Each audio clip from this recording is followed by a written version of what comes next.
Halo pemirsa, dalam sejarah masyarakat Indonesia, konsep tenaga dalam menjadi hal yang populer.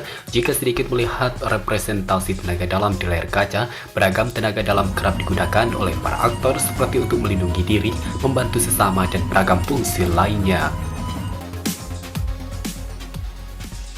Tak hanya terekam dalam jejak sejarah, nyatanya masyarakat Indonesia kini juga masih ada yang menggunakan tenaga dalam.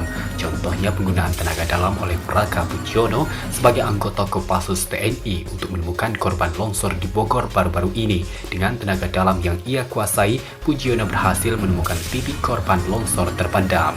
Dilansir dari kumparan.com, bahwasanya tenaga dalam yang dimiliki Budiono itu adalah bagian dari bela diri Merpati Putih di Indonesia.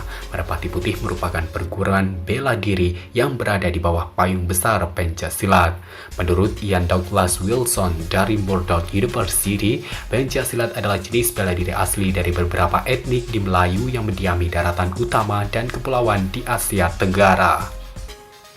Pencak kemudian berkembang dalam beberapa aliran yang memiliki ciri khas tersendiri, di antaranya aliran dalam pencak yang menaungi ajarkan tenaga dalam dan penggunaan tenaga dalam.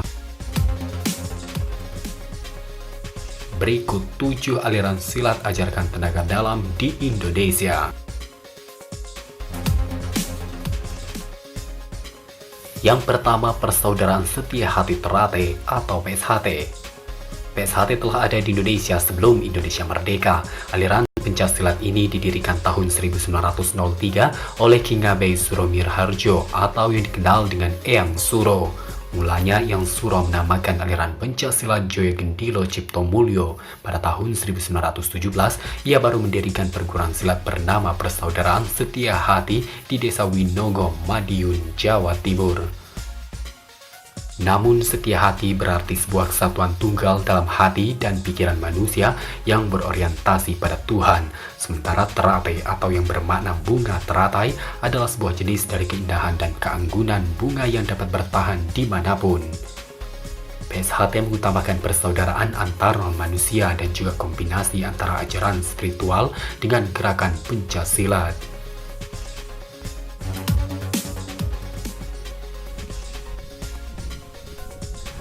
Yang kedua, pencaksilat Pagar Nusa. Dahulu kala di lingkungan pesantren Nahdlatul Ulama terdapat banyak aliran silat. Keberagaman tersebut membuat dibentuknya Pagar Nusa sebagai wadah perkumpulan pencaksilat di bawah Nahdlatul Ulama pada tahun 1986. Di antara ragam yang ada nama Pagar Nusa Gasmi, Pagar Nusa Batara Perkasa, Pagar Nusa Satria Perkasa Sejati, dan lain sebagainya. Nama Pagar Nusa merupakan singkatan dari Pagar NU dan Bangsa. Pagar Nusa memiliki jati diri yang selaras dengan milik Nahdlatul Ulama, antara lain Ukhuwah Pagar Nusa, Ukhuwah Nahdliyah, Ukhuwah Islamiyah, Ukhuwah Basyariyah, dan Ukhuwah Wataniyah, serta Ukhuwah Insaniyah.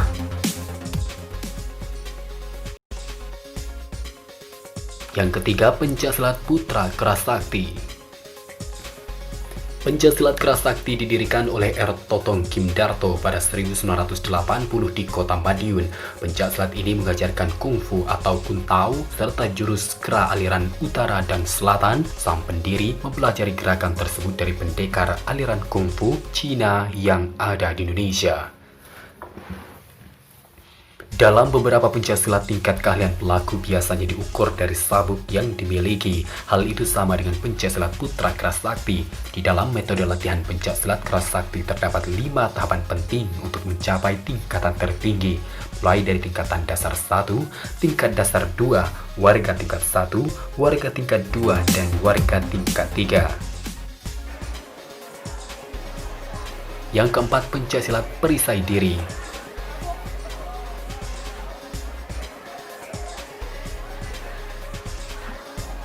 Secara resmi, Perisai Diri didirikan 2 Juli 1955 di Surabaya oleh RM Subandiman Diryo Atmojo, putra bangsawan Keraton Paku Alam. Sebelum mendirikan Perisai Diri secara resmi, ia melatih silat di lingkungan perguruan taman siswa atas perintah Ki Hajar Dewantoro yang juga merupakan pamannya. Teknik dalam silat ini mengandung unsur kurang lebih 156 aliran silat dari berbagai daerah di Indonesia. Aliran-aliran tersebut juga ditambah dengan aliran Shaolin dari Cina yang sebelumnya telah dipelajari pendirinya. Pesilat diajarkan teknik bela diri yang efektif dan efisien baik tangan kosong maupun dengan senjata. Metode praktis dalam perisai diri adalah latihan serang hindar yang menghasilkan moto pandai silat tanpa cedera. Yang kelima, silat merpati putih. Merpati putih adalah pencaksilat yang dilakukan dengan tangan kosong atau tanpa senjata dan alat. Merpati putih merupakan singkatan dari Marsudi, Pati Tising, Pinda, Pusakane, Titising, Hening. Dalam bahasa Indonesia, hal itu berarti mencari sampai mendapat kebenaran dengan ketenangan, sehingga diharapkan seseorang anggota Merpati Putih akan menyelaraskan hati dan pikiran dalam segala tindakannya. Selain itu, Merpati Putih mempunyai moto sumbang siku tak berharga, namun keikhlasanku nyata. Merpati Putih awalnya diajarkan khusus pada komando pasukan khusus atau Kopassus di tiap kesatuan ABRI, namun jenis pencaksilat ini terus berkembang dan banyak dipelajari masyarakat Indonesia. Yang keenam, silat Tapasuci Putra Muhammadiyah. Tapasuci adalah bela diri yang berada di bawah naungan Muhammadiyah. Tapasuci adalah organisasi otonom persyarikatan Muhammadiyah yang berdasarkan akidah Islam dan senantiasa mengajarkan tuntunan ajaran Islam dengan mengindahkan hukum-hukumnya dan melaksanakan ibadahnya. Semua anggota atau kader Tapasuci yang berniat untuk sungguh-sungguh belajar bela diri ini harus beragama Islam serta bersedia menjadi anggota Muhammadiyah. Syarat-syarat tersebut sesuai dengan tujuan Tapasuci, yaitu menghimpun anggota Muhammadiyah untuk belajar ilmu pencaksilat yang bersih dari ilmu kesesatan syirik. Sembari mengenal dan menghafal gerakan atau jurus Tapasuci, para kader juga dibina tentang penguatan akidah, akhlak dalam pergaulan, ketahanan mental, dan juga kepemimpinan.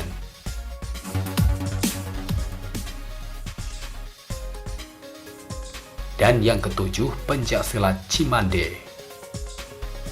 Pencaksilat Cimande adalah bela diri yang berkembang dari Kampung Cimande, Caringin, Kabupaten Bogor. Pencaksilat ini dipercaya dikembangkan oleh sosok bernama Abah Kaher.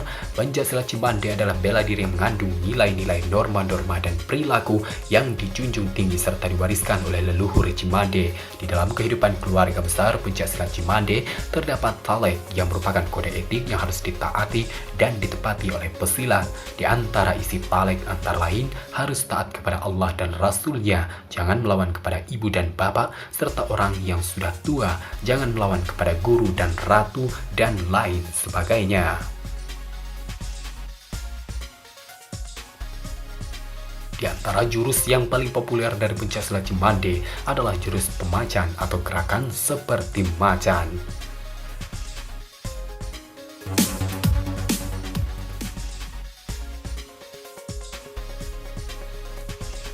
Dan pemirsa, itulah informasi mengenai 7 aliran silat di Indonesia yang mengajarkan teknik tenaga dalam.